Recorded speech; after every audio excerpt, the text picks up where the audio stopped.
سورہ انعام کی آیت نمبر 159 ہے۔ اعوذ باللہ من الشیطان الرجیم، بسم اللہ الرحمن الرحیم۔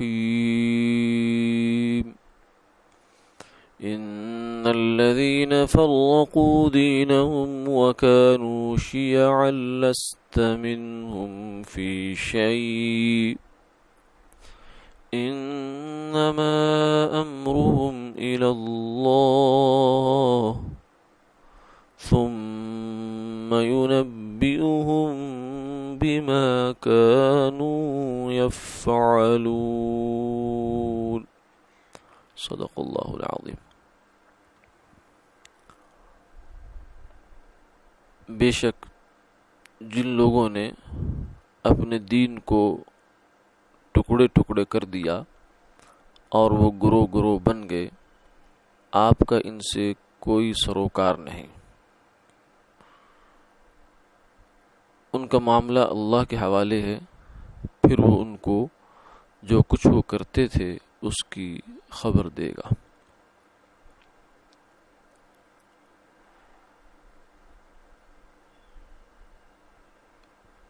دین اللہ رب العزت کی وہ نعمت ہے جو اللہ نے اپنے فضل سے انسان کو عطا فرمائی ہے۔ دین کیا ہے؟ دین اللہ کو راضی کرنے کا طریقہ ہے، اس دنیا میں بھی کامیاب ہونے کا اور آخرت میں بھی کامیاب ہونے کا۔ یعنی اس دنیا میں بھی زندگی گزارنے کا بہترین طریقہ جو انسان کے لیے ہو سکتا ہے وہ دین ہے، اور یہ محض اللہ کا فضل ہوتا ہے کہ اللہ اپنے پیغمبروں کے واسطے سے یہ دین اور یہ طریقہ لوگوں کو عطا فرماتے ہیں کہ تم نے زندگی ایسے گزارنی ہے۔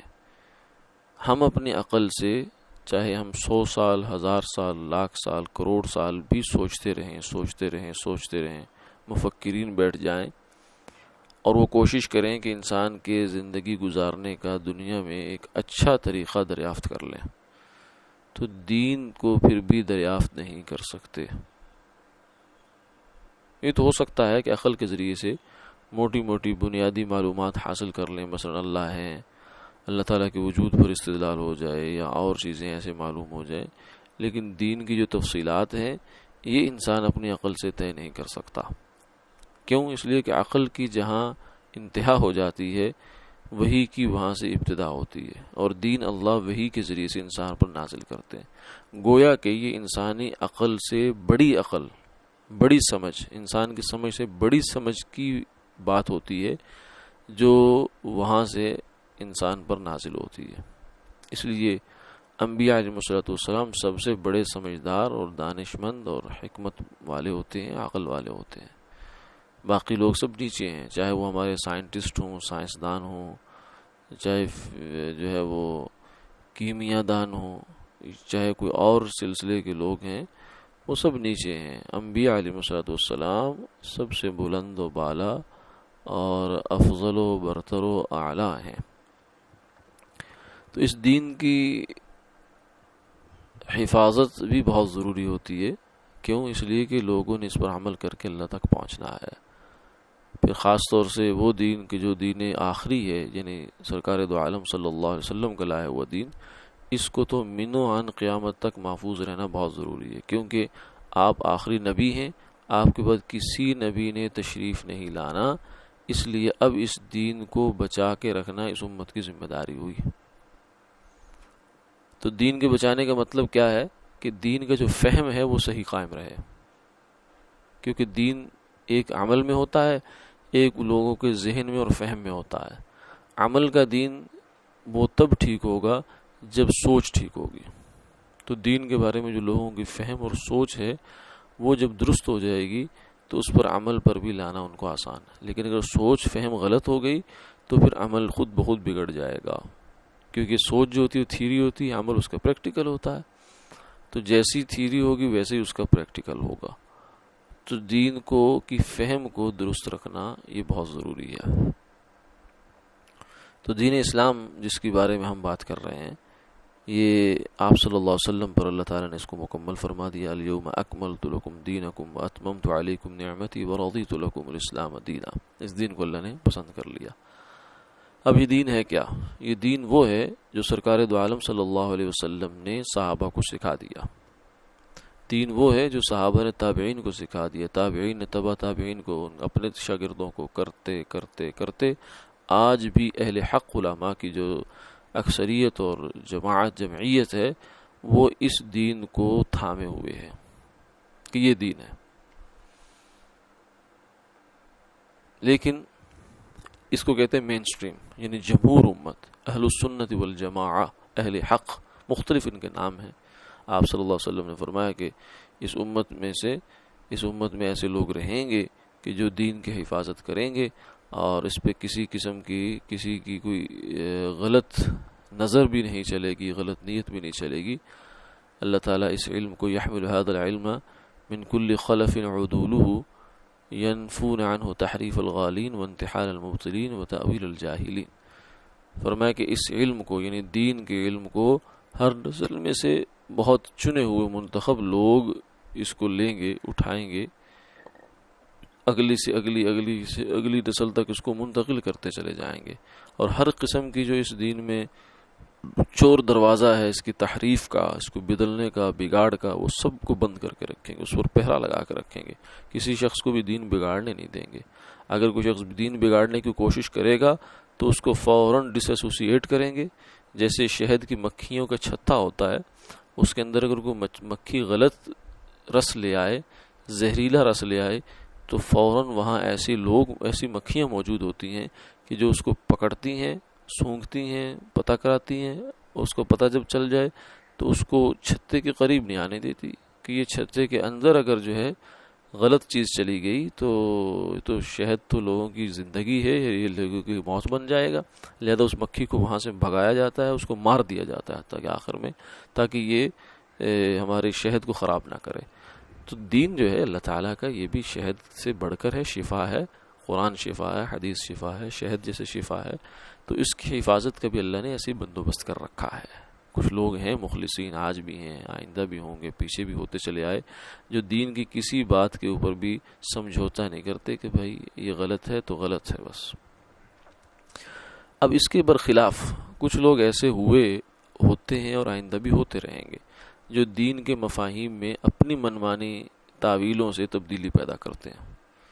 یہ ہوتے ہیں تفریقہ کرنے والے لوگ، فرقے. یہ دین سے مین سٹریم سے ہٹ جانے والے گروہ ہوتے ہیں، چھوٹے جو مین سٹریم ہے، جمہور امت ہے، اس سے ہٹ کر دین کی تعبیر پیش کرتے ہیں. امت کے جو عقائد ہیں اس سے ہٹ کر عقیدہ رکھیں گے، امت کے جو مسلمات ہیں اس سے ہٹ کر مسلمہ رکھیں گے اپنا. یہ لوگ فرقے ہوتے ہیں. اس امت میں بھی آپ صلی اللہ علیہ وسلم نے فرمایا کہ بنی اسرائیل کے 72 فرقے ہوئے، تمہارے 73 ہوں گے. ان میں سے ایک جنتی ہوگا، باقی جو ہے وہ گمراہ ہوں گے اور جہنم میں جا کر اپنی سزا پائیں گے. تو اس امت میں جو فرقوں کی ابتدا ہو گئی تھی وہ آپ صلی اللہ علیہ وسلم کے وفات پانے کے بعد. اختلاف جو ہے نا وہ بگاڑ کرنے والے لوگ تو پیدا ہو گئے. مسلمہ کذاب نے دعوی نبوت کیا، اسود عنسی نے دعوی نبوت کیا، اور لوگوں نے کیے. کچھ لوگوں نے زکوٰۃ دینے سے انکار کر دیا، لیکن سیدنا صدیق اکبر رضی اللہ تعالیٰ عنہ نے سب کا قلع کما کر دیا اور دین کو بالکل بعینی اسی طرح محفوظ کر دیا جیسے پہلے تھا. پھر سیدنا علی رضی اللہ تعالیٰ عنہ کے زمانے میں خوارج کا ایک فتنہ پیدا ہوا، جو دینی فتنہ تھا، جو ایک فرقہ تھا. وہ خوارج کا دعویٰ یہ تھا کہ ہم نے قرآن صحیح سمجھا ہے، قرآن ہمیں بہت اچھی طرح سمجھ میں آیا ہے. صحابہ کو قرآن کہاں سے سمجھ میں آیا؟ وہ قرآن پیش کرتے تھے صحابہ کے خلاف. بس انہوں نے اپنے فہم کے مطابق آیتوں کو مفہوم دیا اور پھر اس کے اوپر لے کر صحابہ کے اوپر الزام لگانا شروع کر دیا کہ تم لوگ قرآن سے پھر گئے ہو. یعنی جن لوگوں صحابہ ان سے کہتے تھے کہ قرآن ہمارے آنکھوں کے سامنے نازل ہوا، حضور کے اوپر ہمیں پتا تھا کون سی آیت کیسے نازل ہوئی اور اس کا مطلب کیا ہے، لیکن تم لوگ نہیں جانتے اس بات کو. لیکن وہ کہتے تھے نہیں، قرآن ہم زیادہ جانتے ہیں.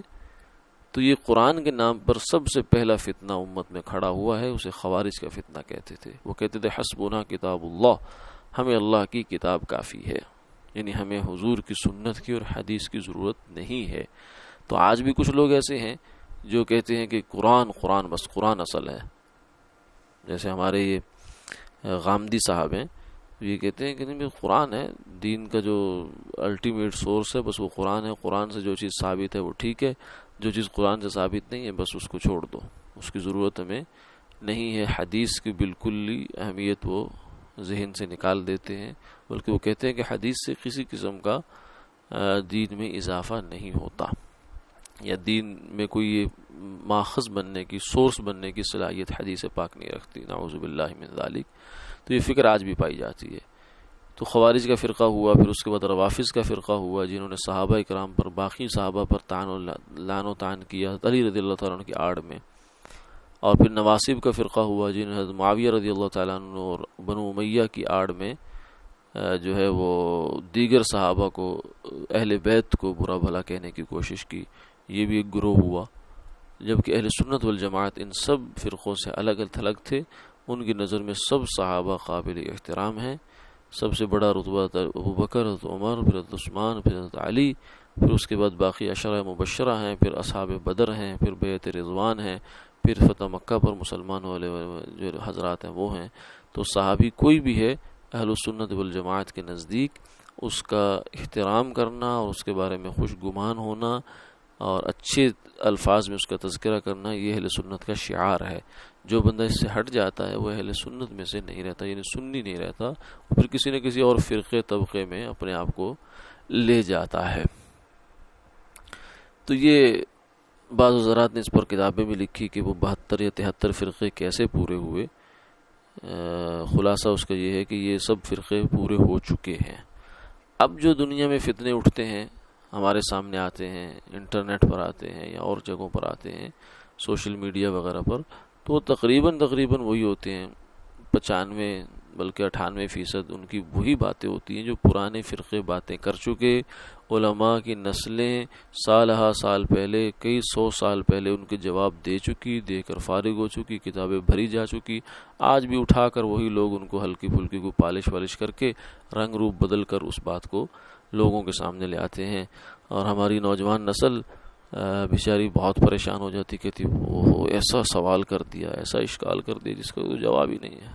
اس کی وجہ یہ ہوتی ہے کہ ہمیں پتہ ہی نہیں ہے، نہ تو ہمیں اعتماد ہے اپنے علماء پر، نہ ہم نے دین کا علم حاصل کیا صحیح طریقے سے کہ ہمیں پتہ چلتا کون بندہ غلط بات کر رہا ہے، کون بندہ صحیح بات کہہ رہا ہے۔ یہ اگر پتہ ہوتا تو پھر ہمارے لیے کوئی پریشانی نہ ہوتی۔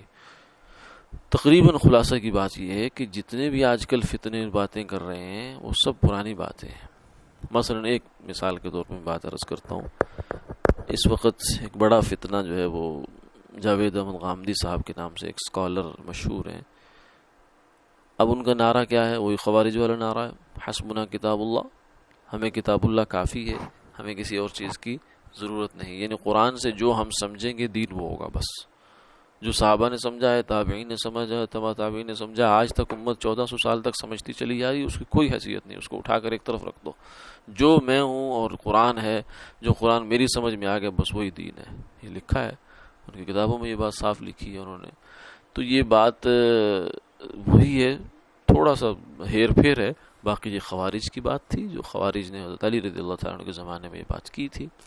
پھر اسی طریقے سے غامدی صاحب کا ایک نظریہ یہ ہے کہ شادی شدہ آدمی اگر زنا کرے، شریعت تو کہتی ہے کہ اس کو، جمہور امت تو یہ کہتے ہیں کہ اس کو سنسار کیا جائے، پتھروں سے مار مار کے اس کو ختم کر کے نشان عبرت بنا دیا جائے تاکہ آئندہ کسی کو یہ حرکت کرنے کی جرأت نہ ہو۔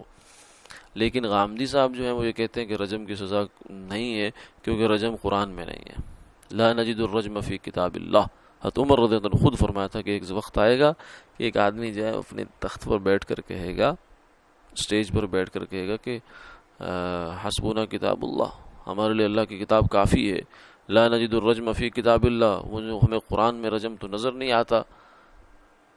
لیکن فرمایا کہ دیکھو گوارو، ہم نے رجم کیا، حضور نے رجم کیا، پھر بعد میں رجم ہوا، رجم اللہ کا حکم ہے اور یہ ایک فریضہ ہے۔ اگر مجھے خوف نہ ہوتا قرآن پاک میں غیر قرآن کے شامل کرنے کا، یعنی حدیث اور قرآن کے آپس میں التباس کا اگر مجھے خوف نہ ہوتا تو میں اس کو قرآن پاک کے حاشی پر لکھوا دیتا۔ تو یہ بات جو ہے وہ آج غامدی صاحب یہ بات کرتے ہیں۔ جب آپ تاریخ کے اوراق پلٹ کر دیکھتے ہیں تو اس میں ابو بکر اصم المعتزلی کے نام سے ایک صاحب تھا جو معتزلی تھا اور خوارج سے بھی شاید فکر رکھتا تھا، تو اس شخص کا یہ نظریہ موجود ہے، آن دا ریکارڈ موجود ہے کہ وہ بھی کہتا تھا رجم کتاب اللہ میں چونکہ نہیں ہے لہذا میں اس کو نہیں مانتا۔ تو یہ باتیں تقریباً وہی پرانی ہوتی ہیں، انہیں کے چبائے ہوئے لقمے ہوتے ہیں جو آج کے یہ فتنے ہمارے ہاں ان کو اگل دیتے ہیں اور لوگوں کے سامنے لے آتے ہیں کچھ سرخی پاؤڈر لگا کر، تو ہماری عوام بیچاری پریشان ہوتی ہے۔ تو اس آیت مبارکہ میں یہ فرما دیا کہ جتنے لوگ بھی فرقے میں پڑ گئے، تو فرقہ کیا ہوتا ہے؟ فرقہ وہ مین سٹریم جو دین کا صحیح مفہوم ہے اہل سنت والجماعت کا، اس مفہوم سے ہٹ کر جو آدمی بھی دین کو پیش کرنے کی سمجھنے کی کوشش کرے گا وہ فرقہ بن جائے گا۔ حتیٰ کہ کچھ لوگ ایسے بھی ہوتے ہیں جو فرقوں کی باتیں کرتے کرتے وہ حق سے دور ہو جاتے ہیں۔ مولانا ایک بزرگ ہیں، انہوں نے یہ لکھا، انہوں نے کہا کہ اس امت کا ایک المیہ یہ ہے کہ یہاں ایک آدمی اٹھتا ہے کہتا ہے فرقہ بندی فرقہ بندی فرقہ بندی، فرقے نہیں ہونے چاہیے نہیں ہونے چاہیے نہیں ہونے چاہیے، دین ایک ہے، کتاب ایک ہے، سنت ایک ہے، اور وہ کرتے کرتے بیچارہ خود ایک فرقہ بن جاتا ہے۔ امت میں بجائے کہ فرقوں کے کم کرتا اس کے اندر ایک فرقے کا اور اضافہ کر کے دنیا سے چلا گیا۔ یہ بھی ایک امت کا المیہ ہے۔ اس لیے زیادہ یہ جو ہے نا فرقوں کی بھی رٹ نہیں لگانی چاہیے، بس سیدھا سیدھا قرآن حدیث ہے اس کو سمجھو بھائی، اس کے اوپر عمل کرو۔ اور جو امت کی جمہور امت نے دین آج تک سمجھا ہے، ہمارے علماء نے، میجورٹی جو ہمارے علماء کی ہے اور امت کی ہے، اس نے جو دین سمجھے بس وہی دین ہے، اس پر عمل کرتے چلے جائیں۔ ہاں اگر آپ کو دین سمجھنے کا زیادہ شوق ہے تو پھر باقاعدہ طریقے سے صرف پڑھیں، نحو پڑھیں، علوم عربیت پڑھیں، پھر اصول پڑھیں، پھر اس کے بعد آپ قرآن و سنت کو ایکسپلین بھی کریں، سمجھیں بھی، سمجھائیں بھی۔ کسی کا اجارہ داری کوئی نہیں دینی علوم پر، جو مرضی آئے اہلیت پیدا کر لے تو قرآن کی تفسیر بھی کر سکتا ہے، حدیث کی تشریح بھی کر سکتا ہے، فقہ کے مسائل اور فتویٰ بھی دے سکتا ہے۔ کسی خاندان کا، کسی برادری کا، کسی خاص افراد کا، گروہ کا اس پر کوئی اجارہ نہیں ہے۔ تو فرمایا کہ جن لوگوں نے دین کو ٹکڑے ٹکڑے کر لیا، دین میں تفریقے میں پڑ گئے اور گروہ بن گئے، آپ کا ان سے کوئی سروکار نہیں ہے، یعنی آپ کو ان کے پیچھے زیادہ پڑھنے کی ضرورت نہیں ہے، وہ جانے ان کا اللہ جانے۔ انما امرهم الى اللہ ثم ينبئهم بما كانوا يفعلون۔ ہاں ہماری ذمہ داری صرف اتنی ہے کہ ہم ان کو حق بات کھول کر بیان کر دیں، اچھے طریقے سے، سلجھے ہوئے طریقے سے، نہج نبوت پر حق بات کھولیں کہ حق اصل یہ ہے، جس بات پہ تم ہو وہ باطل ہے، وہ غلط ہے، چاہے وہ کوئی بھی فرقہ ہو، اس کے ساتھ ہمارا جو ہے وہ لین دین کی حد یہ ہو سکتی ہے کہ ہم اسے حق بات کھول کر بیان کرتے ہیں۔ اس کے بعد حق کو دل میں ڈالنا یہ اللہ کا کام ہے۔ حق یہ ہدایت جو ہے وہ تو انبیاء علیہ الصلوۃ والسلام کے ہاتھ میں بھی نہیں تھی، ہدایت تو اللہ نے اپنے ہاتھ میں رکھی ہے۔ اس لیے ہمارے لیے بھی اس آیت مبارکہ میں جو ہے وہ سبق اور پیغام کی بات یہ ہے کہ تم بھی ان کے پیچھے زیادہ پڑھنے کی ضرورت نہیں ہے، بس یہ اللہ کا حکمت اور نظام ہے کہ کچھ لوگوں کو وہ گمراہ کر دیتا ہے اور کچھ لوگ جو ہے ہدایت پر آتے ہیں، تو ہدایت یافتہ اللہ کا شکر ادا کرے اور دعا کرے ان کے لیے جو ہدایت پر نہیں ہے، تفریقوں میں پڑ گئے، فرقوں میں بٹ گئے، کہ اللہ ان کو بھی صحیح راہ کی سمجھ نصیب فرمائے تاکہ وہ بھی اپنی آخرت کو سنوار کر اللہ کے حضور سرخرو ہو سکیں۔ وآخر دعوانا ان الحمد للہ رب العالمین۔